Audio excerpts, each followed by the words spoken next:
It's now my pleasure to introduce our main speaker, Larry B. from West Los Angeles.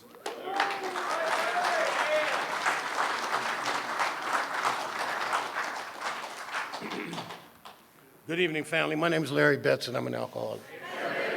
And I thank God for my life today. Let me get centered. Thank you, baby. Matter of fact, I'm going to do something a little bit different this evening. I'm going to put a picture here. It's come to my attention. My sponsor gave me some directions, and the directions that my sponsor gave me, he told me that there's no cookie cutter way to do this thing. That there's more than one way to fry a chicken, if you understand what I'm saying. And so, because when I first got here, I believed, or I fell victim to the belief that if you didn't do the steps the way we do the steps, I was a member of the Fourth Dimension in Los Angeles, California, AKA the Truth, the Light, and the Way.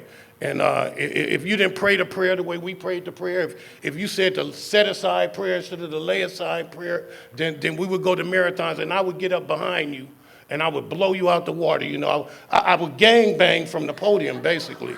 And I took to that like a duck to water. What I'm trying to say is that I was horrible with that thing, and I would judge people, and it just went on and on and on and on and on. And basically what happened was I began to grow in understanding and effectiveness. What happened was God gave me an experience. In the middle of that experience, it was at ARC too, and I was working at ARC, and they asked me to take the men's group out to an AA meeting. And I took them to this AA meeting at Westside Men's Fellowship. And they had some guys in there that didn't look like me, and they didn't do the work the way I did the work. Matter of fact, some of them boogers, they never done a step. But the amazing thing about them was they had 20 and 30, and the guy that never did a step had 35 years. And I wanted to know, how the heck you get 35 years and you ain't done it? You ain't never done a step. And so I began to sit down and listen. I took the cotton out of my ears and I put it in my mouth. And I began to listen as only the dying can. And that was 10 years ago, and my life and my recovery has taken off. And God has brought me from one place to another place. He's brought me from a place to a place. And the place that he's brought me to is a place of understanding that the three most important words that I know is, I don't know. And so, so when I talk about getting centered, I'm talking about being brought to a place where I'm physically relaxed, emotionally calm, mentally focused, and spiritually aware. I don't know about you. I've been practicing my share for the past 3 weeks, and I'm so glad they called my name, and I ain't got to practice no more. And so, and when they call your name, all that practice goes smooth out the window. That I get that mental blank spot, bam, as soon as they say the speaker tonight is Larry. And so I need to get to a place. I'm a firm believer that inside every man, woman, and child is the fundamental idea of God, right? And I believe that idea lives in a spot in my spirit.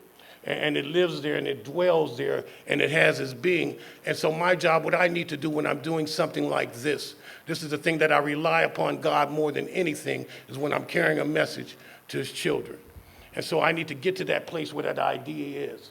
And in order for me to get to that place, y'all taught me that prayer is the vehicle that I use to get to that place.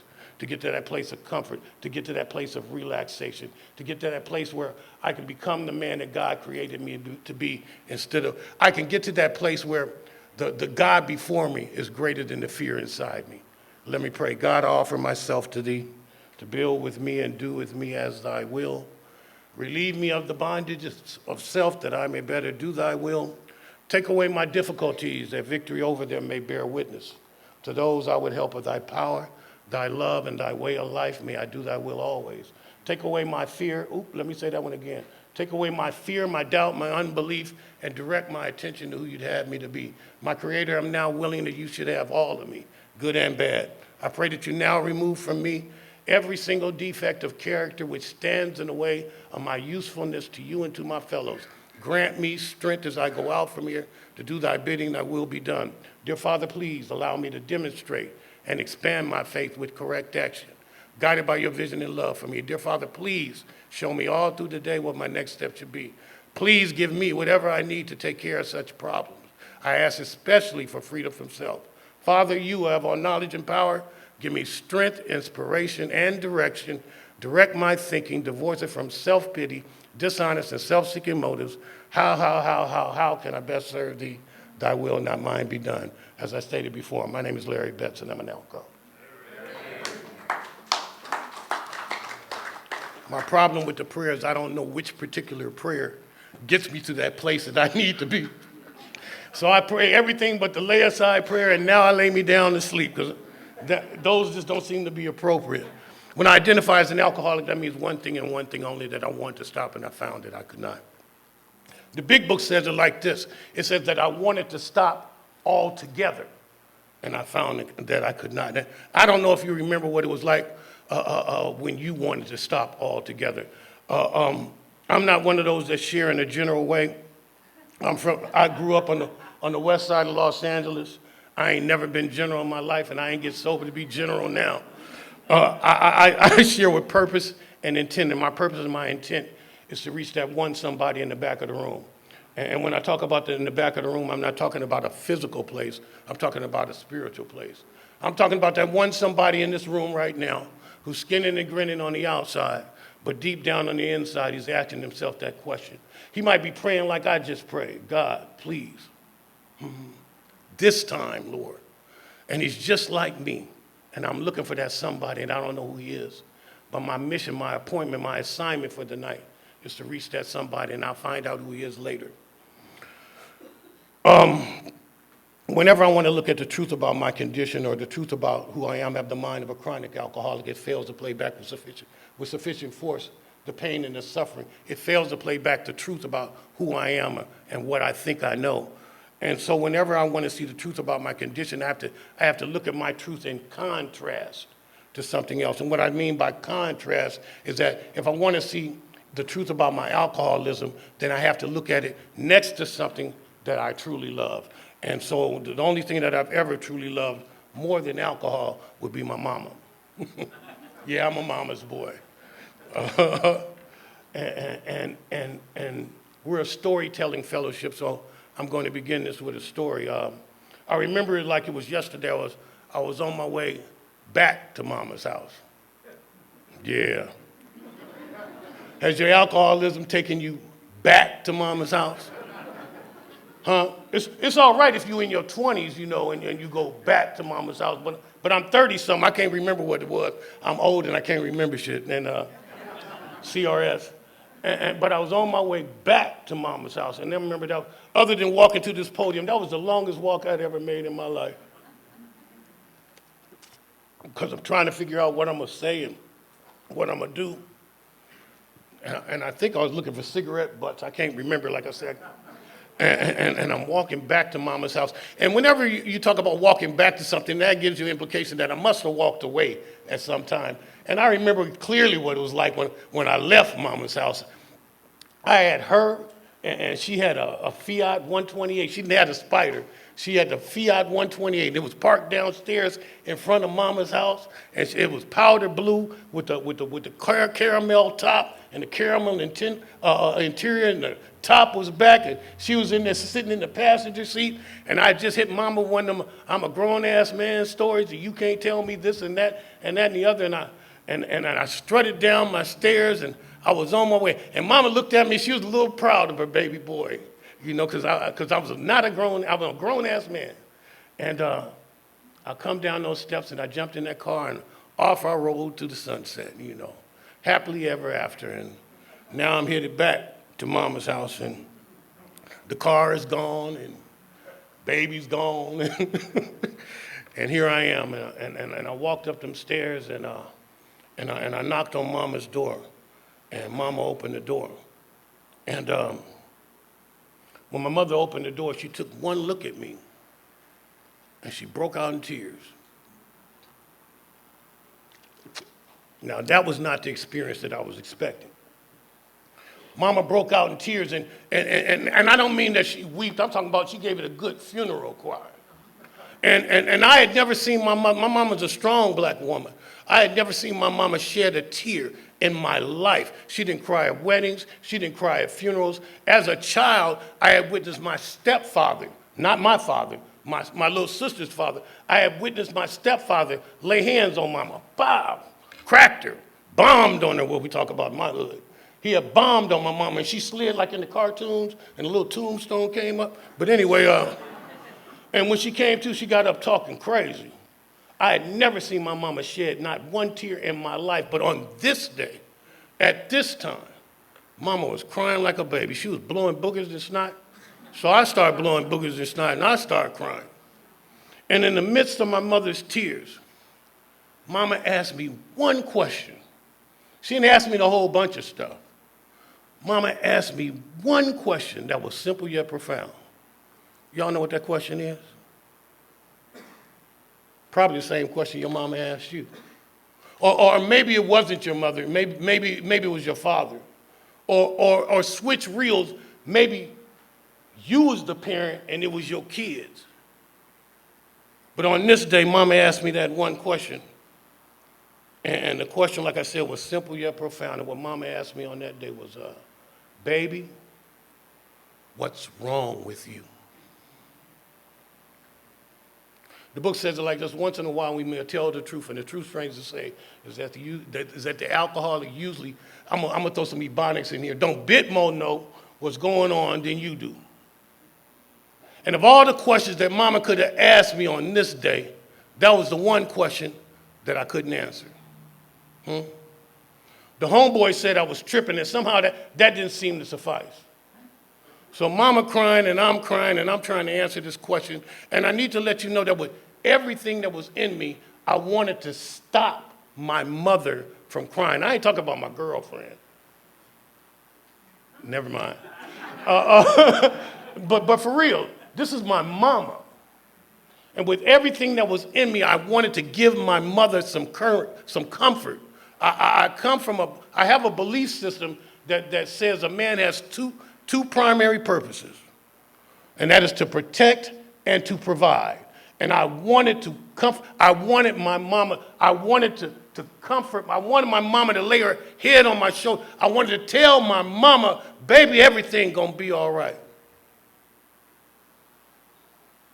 But I couldn't answer the question.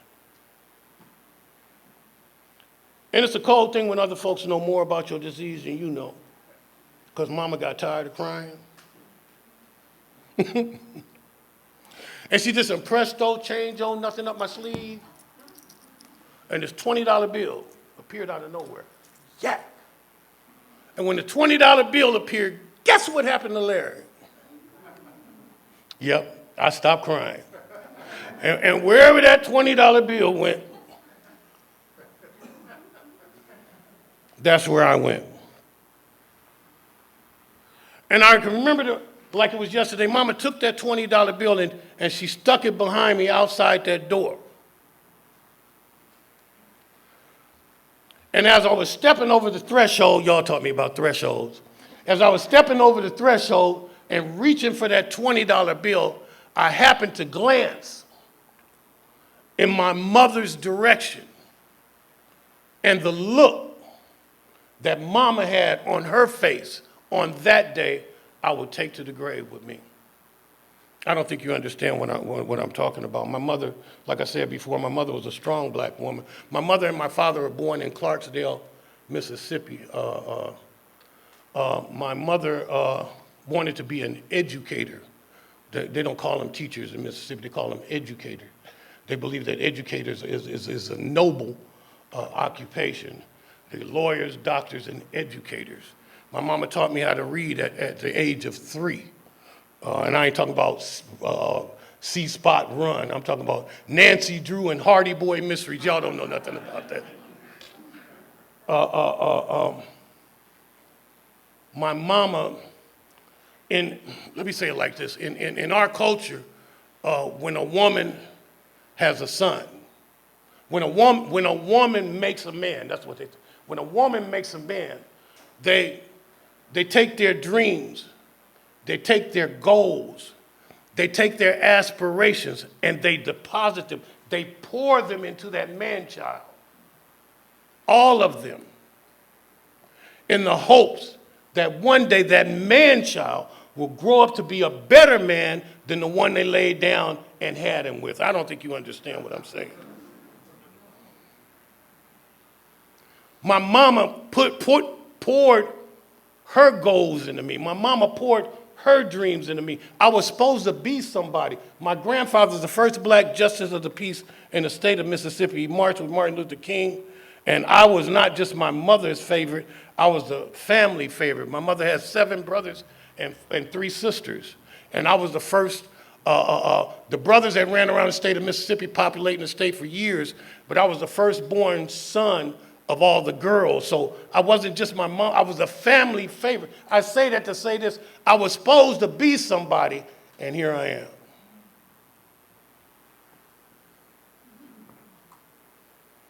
Reaching for that $20.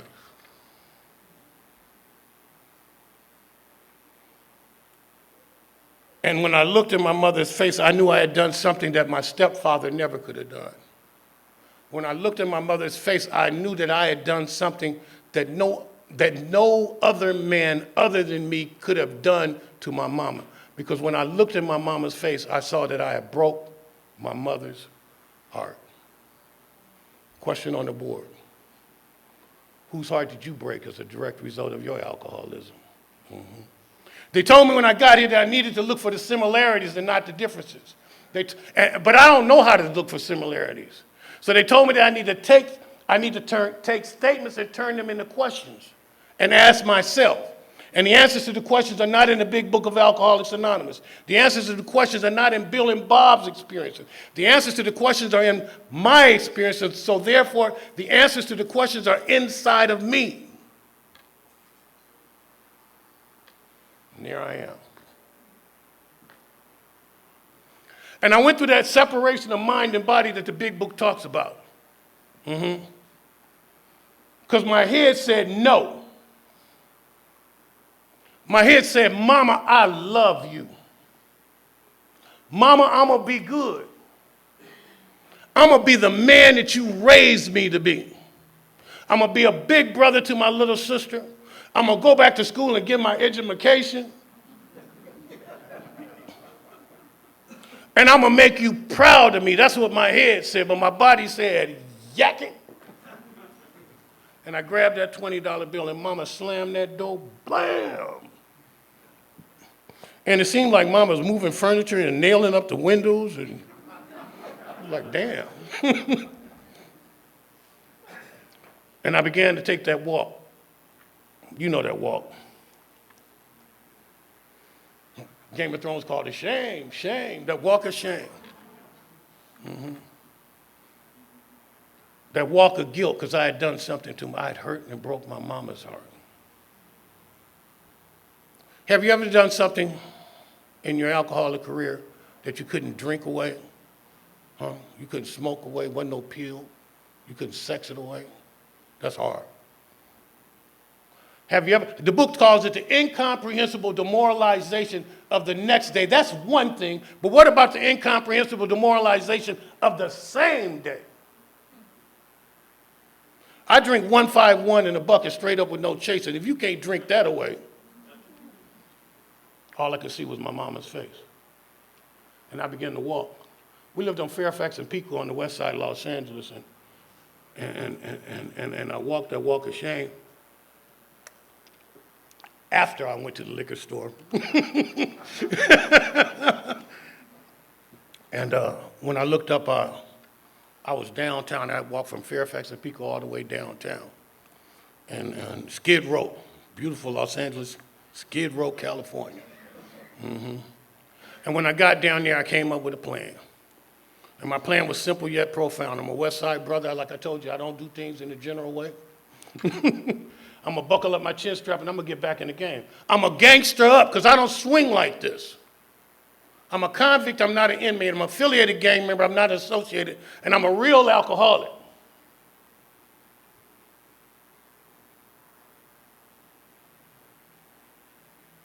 I can do this. So I came up to this plan. I'm going to return like Napoleon returning from St. Elmo. I'm going to buckle up my chin strap and get in the game. And something happened.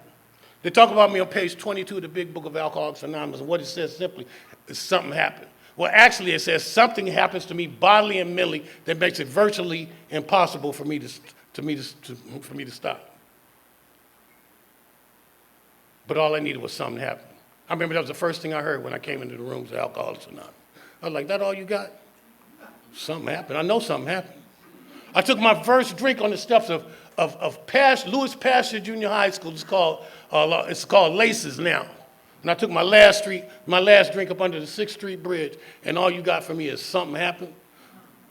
I need to know what that something is.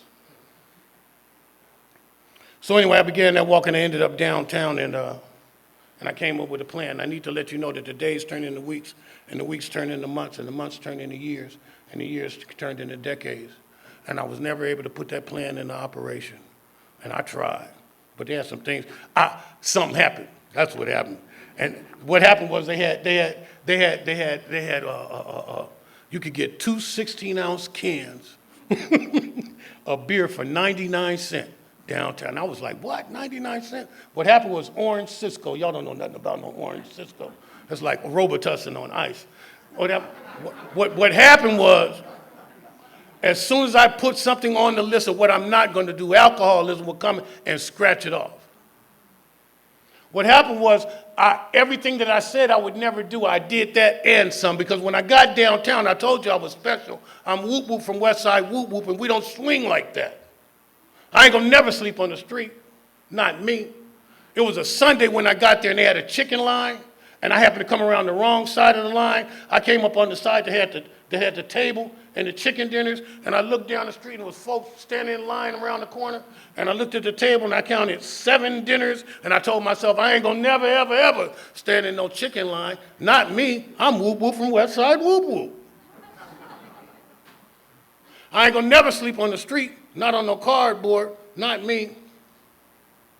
And I did everything that I said I would never do. And I didn't want to do any of it. I was a part of this fellowship from 1999 to 2002, and what that means further, when I say that further authentication became necessary for me.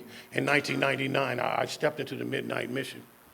On one day, I went in there to get some SOS, and for the first time in my life, God did for me what I couldn't do for myself, and what he did for me on this day was he allowed me to have an opportunity to see the truth about my condition.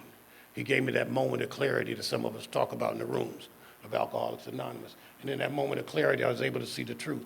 And the truth was I was going to die if I left that mission. And I knew that would. And for the first time in my life, it wasn't no gangster. That bad boy had left. And I didn't want to die. And so they was trying to put me out of that dining room. And, you know, I'm not the easiest person to put out of places. I've been thrown out of better places than this by better folks than you. And I explained to them, I don't want to go because I thought I was going to die, and they did something they never did. They brought me from the kitchen into the program at the Midnight Mission. That was in January of 1999. And I went to my first meeting of recovery that night, and I found out the truth about my condition. The big book says it like this: we believe, and so suggested a few years ago, that the action of alcohol on these chronic alcoholics is a manifestation of an allergy. That the phenomenon of craving is limited to this class and never occurs in the average temperate drinker. These allergic types can never safely use alcohol in any form at all. And once having formed the habit and found it cannot break it, once having lost their self-confidence, their reliance upon things human, their problems pile up on them and become astonishingly difficult to solve. Frothy emotional appeal, mama crying, don't mean diddly. And I was like, whoa, that's it. I can go back home now. Mama, I know what I suffer from. The phenomenon of craving. Once I put one in, something happens to me that don't happen to little sister. Something happens to me that don't happen to big homie. Something happens to me that don't happen to the dope man. Something happens to me that don't happen to the mailman. Something happens to me, mama, that don't happen to you. I don't want another drink. I don't need another drink. My body craves. And I'll go to any length to get mine. I don't know how you get out. I'll go to any. I will put my life on the line for the next one. Thank you for your share, Robert. Happy birthday, brother. I will put my life on the line for the next one. Based upon the physicality, I've done some things. I got a C file this thick. Y'all don't know what that is. I do. That's when you go to the penitentiary and they wait for your file to come from the FBI and they get ready to classify you. And then they get to put you in your housing. I've done some things based upon the physical allergy. I thought it was my gangster.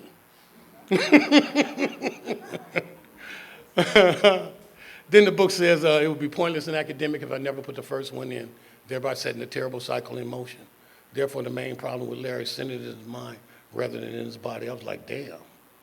As devastating as, and the biggest blessing that I got from the physicality, you told me what was wrong with me, then you told me the physicality don't mean nothing. In a sober state of mind, I'm gonna put one in. And ain't nothing I can do about it. So I had to look at my experiences. Have I ever been separated from drugs and alcohol and went back to drugs and alcohol? Check. Like I said before, I stand before that man in the black dress or those men in the black dresses, and I'm a 3-strike candidate. And as soon as that man comes out with my deal started 18 years with 80%. My controlling case is armed robbery. So that means whenever I go and stand before the judge, I can stand up in there for jaywalking. They throw that out and they see my file and they say, oh no, Mr. Betts, we're gonna strike you. We got something for you. We got some act right. And I'm able to see the truth about my condition when I stand before that judge, that moment of clarity. 18 years with 80%, ooh, can't do that one. I'll be good. And I go back to the cell and I grab that Bible and I become one of them jailhouse Christians. Prayer call. This looks like a job for Jesus. No, for 18? Shit. I call on the Lord. And I'm able to pull that off. I get involved in some dynamic prison ministries. Yeah, and they go home. Saved, delivered, and set free. They fall down, do the funky chicken, get up, saved, delivered, and set free. And they never get drunk again. And they send letters back to the prison. Thank you, Brother Larry. They didn't change my name. I'm no longer whoop whoop. I'm Reverend Dr. Bishop. Preacher. But something happens to me. And what happens to me is S time. See, when I'm in the penitentiary, I'm able to see the truth about my condition. They got a sign on the wall that says there are no warning shots. And I believe it, and I've seen that to be true. So I don't smoke cigarettes. I ain't drinking no Pruno. It's back against the wall. I'm walking the yard. I'm reading my Bible, and I'm working out like my life depends on it, because it does. And I get to S time and something happens. S time is when you get 2 weeks before the house. Huh? I done knocked off all them, we call them soul trains. I done knocked off 335 soul trains and a wake up. All I got is the wake up now. And I'm ready to go. And all of a sudden I call Mama and Mama answers the phone. She said, baby, where you at? I tell Mama, I'm on my way home. And she said, what you want Mama to cook for you? And I give Mama a menu. Huh? I want some of your macaroni cheese and some of your collard greens, banana pudding, fried chicken, anything with a bone in it. I ain't seen a bone in 7 years. And I'm on my way to the house, west side, here I come. And something happens. I get in the van and I get it, and I get on the train, and I still believe to this day that maybe if they had moved Grand Central Station to Santa Monica or Long Beach, I might have made it. But unfortunately, it's still downtown, and I get downtown, and I'm on my way. As soon as I step out of Union Station, they got a liquor store across the street called Macy's. You know, if you know the name of the liquor store, you're already in trouble. And so, and something happened. What happens for me is I go to Macy's. So I was able to get past Macy's, and I'm on the 33 trying to get to the west side, right? And they got a special bus, the 333. It don't even stop at all the stops. It only stop at the big streets. And I'm on my way to see my mama, because she got a menu. The neighborhood, the homies done forgave me. They got a big sign on the wall. Welcome home, whoop, whoop. That girl done promised to knock the dust off that thing. All I got to do is get home. Shh, I'm on my way to the house. And I look out the window, and one of y'all drop by and you pop a can. Pow. Bam. And suddenly, I turn to one of them zombies on The Walking Dead. And I hit the buzzer, bing. And I get off the bus. And I go back to Macy's. And I'm just going to get one. That's all. I'm just going to get one. And then I'm going to go see my mama, because I love my mama. And I'm standing on the corner of Wiggling. And those same police officers that took me to jail 6 years prior drive by me and they point. And I see them and they see me. And the best I could do is cross the street, because I done put one in. This is repeated over and over and over and over. So have I ever been separated from alcohol and went back to alcohol? Absolutely. Then they tell me that my condition is centered in my thinking, but is rooted in my spirit. Dr. Silkworth said I'm irritable, restless, and discontent. Bill broke it down a little bit better in 52. He says, I have problems in personal relationships. I can't control my emotional nature. I'm a prey to misery and depression. So what I'm saying is I get the information, I'm able to apply the information, and I'm able to hang around here from 1999 to 2002. And in 2002, it came and got me. I was in the 9th step. I'd finished half of my amends. And the book says like this was the end of a perfect day, not a cloud on the horizon. It was a great day. It was an Easter Sunday, and I went to my mother was a member of Crenshaw Christian Center. I went to Fred Price that morning. My girlfriend was a member of Bethlehem True Holiness. I went to her service that afternoon and even stood up in the choir with a choir robe on. Can't carry a tune in the bucket, but I had a robe on. There was shorter people. and then that night I went to West Angeles, and Benny Hinn was there. And Benny Hinn had seen me, and Benny Hinn laid some hands on me, and I fell down, did the funky chicken, got up, saved, delivered, and set free. And that night I went to a marathon slot, and Alan T. called my name for me to come up there and share my experience, strength, and hope. And I went up there and gave him some circle and a triangle and this, that, and the other, and I sat down. It was the end of a perfect day. Not a good day, not a bad day, but a perfect day. And I jumped in my Cadillac, I'm West Side, and I pulled up in front of the Midnight Mission. That's where I live. And I parked the Cadillac, and I couldn't get out. And I couldn't get out. And they saw me on the camera, and they came out to the car, and they knocked on the car. And they said, Mr. Betts, recovery. Mr. Betts, you need some help. And instead of me telling them yes, I told them I was okay. And I got out of my car, and I walked back up to Macy's. Bam. 3 years sober. And I put one in. See, I had seen y'all come in and out. I had seen y'all get drunk on Monday and come back to the program on Tuesday. And I thought I could pull that off because I had seen y'all do it so many times. And I put one in 2002. My sobriety date is July the 5th, 2008. Something happened. And what happens for me is I got a full knowledge of my disease. What happens for me is I get drunk and I quote the book.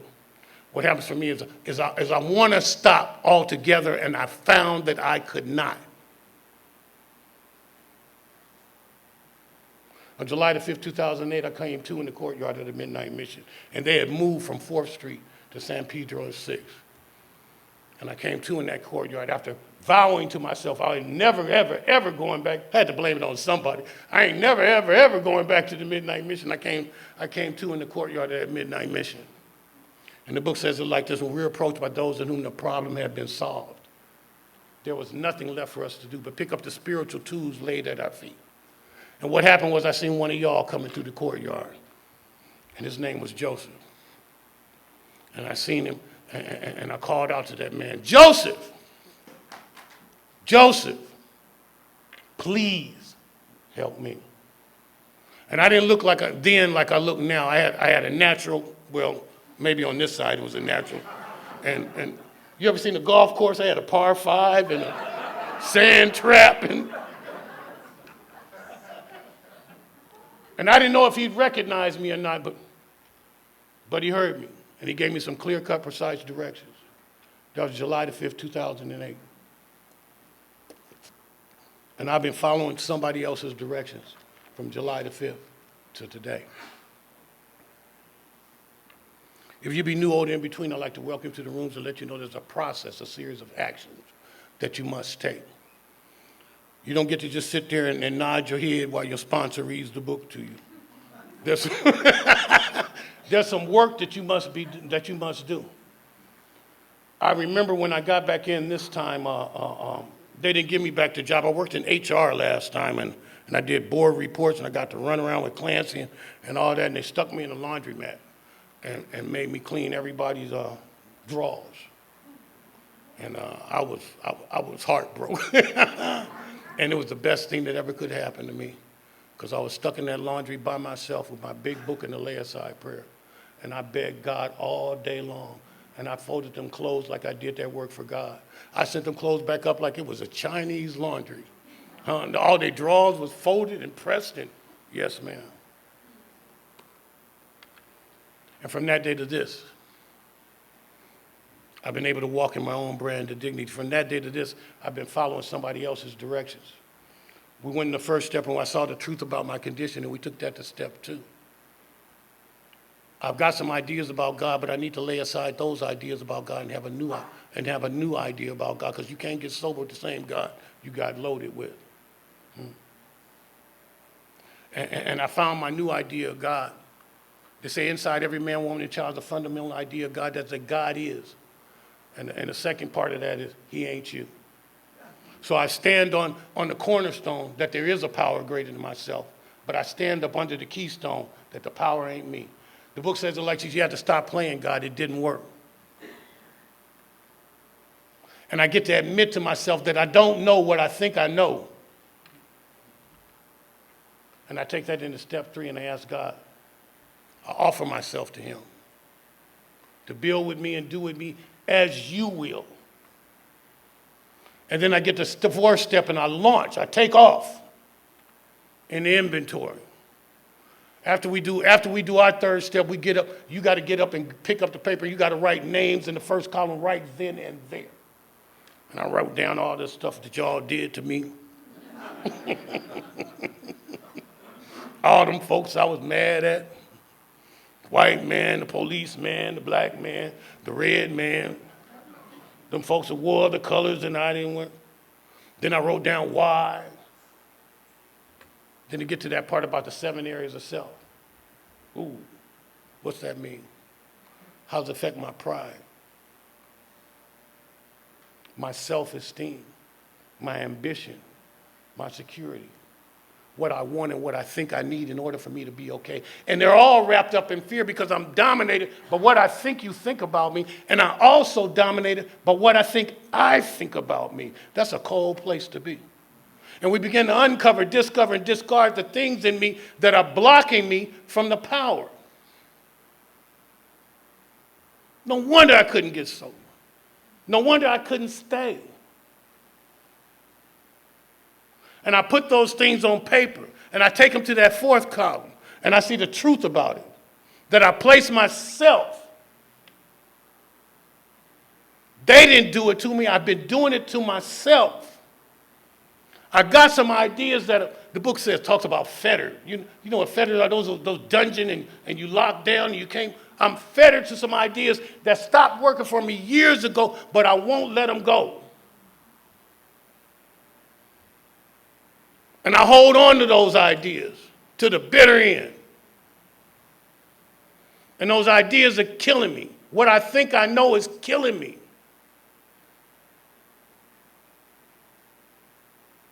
And I don't have to lay it aside. I got to throw that stuff away. And I get to read that 5th step. I get to read all that garbage that I've done. And I've done some stuff. I was talking to my sponsor. My sponsor is a guy named Ralph White. And I was talking to my Ralph White at our sponsee meeting. And I was telling him, my first sponsor was a guy named Cobra Cobain. And Cobra Cobain was a heroin addict. And I was telling Ralph that Ralph couldn't have sponsored me when I first got here because I wouldn't have been able to tell Ralph the things that I was able to tell Cobra. Because when I got here, all of y'all was the police. But Ralph was the DEA and his brother Ronnie was the FBI. And I knew at least they were mandated reporters, so I wasn't gonna tell them nothing. But Cobra was able to unlock some things in me. And what he was able to unlock was the truth about who I am. What he was able to unlock is that I ain't the gangster that I think I am. Because I've been in the penitentiary with some real gangsters, and I'm real clear that I ain't like them. Because they can do some stuff and sleep at night. Not me. I'm dominated by the voices of my victims.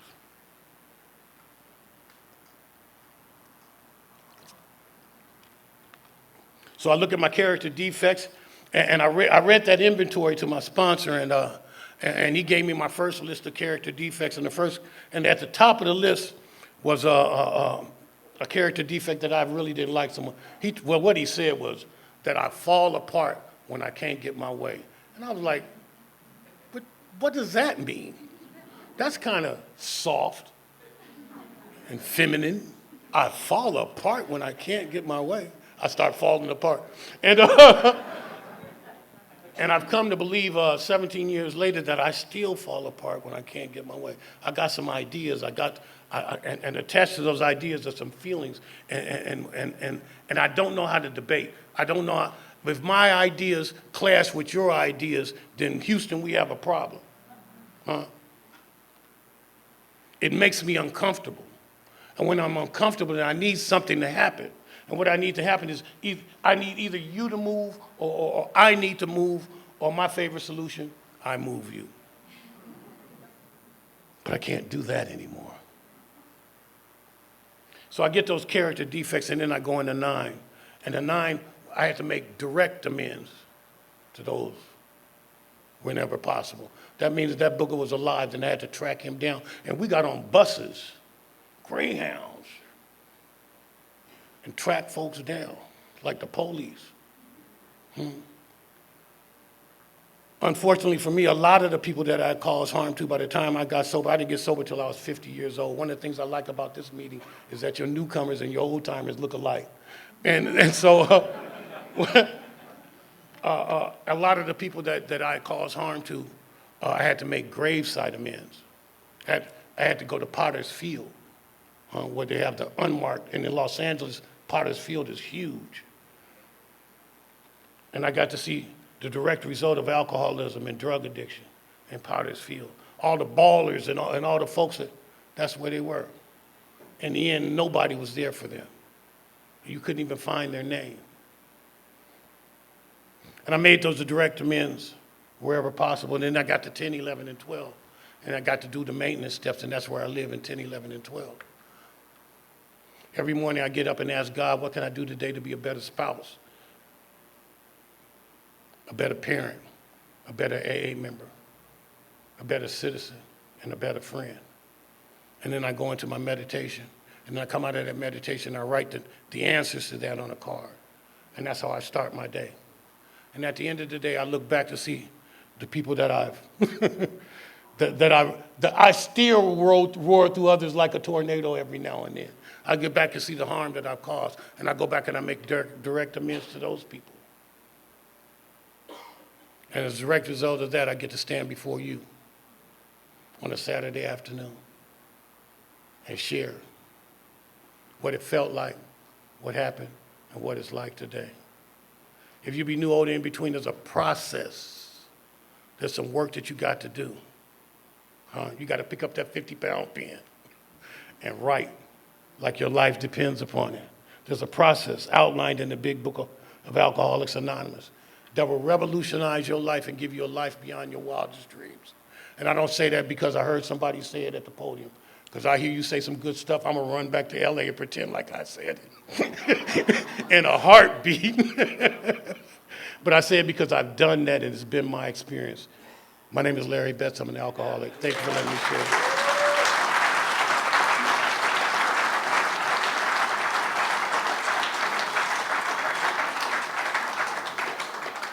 Let's thank our speaker, Larry B. again.